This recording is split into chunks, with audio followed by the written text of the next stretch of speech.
ที่อยู่ที่เศร้าคิดถึงพวกเขาเฮือนพักต้นดูสูสับที่บ้านนาปูนเมืองแก้วอุดมต้อนหับหากใครได้ทราบโปรดช่วยบอกต่อกันไปห้องนอนสาเสวยสวัสดิ์กว้างขวางบ่ต้องเป็นห่วงเรื่องความสงบปลอดภัย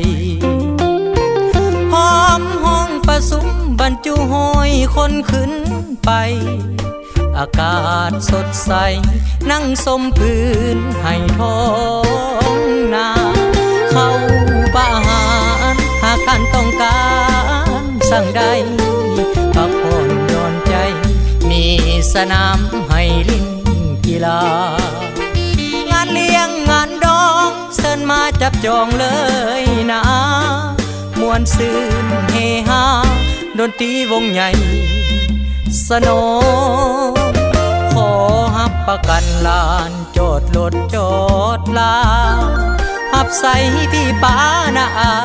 ด้วยความจริงใจใส่2 3 3 9 9 4 4 4เสินจองท่านจะสุขสมปองเมื่อมาเที่ยวแขวงเวียงจันทร์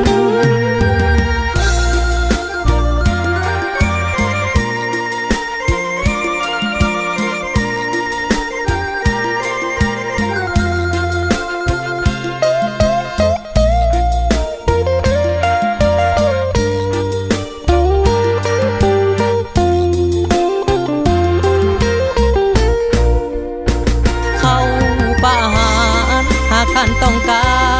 รสั่งใดพักผ่อนหย่อนใจมีสนามให้ลิ้นกีฬางานเลี้ยงงานดองเชิญมาจับจองเลยนะมวนซื่นเฮฮาดนตรีวงใหญ่สโนขอฮับประกันลานจอดรถจอดลาฮับใส่พี่ป้านาอาด้วยความจริงใจใส่2 3 3 9 9 4 4 4เสินจองท่านจะสุขสมปองเมื่อมาเที่ยวแขวงเวียงจันทร์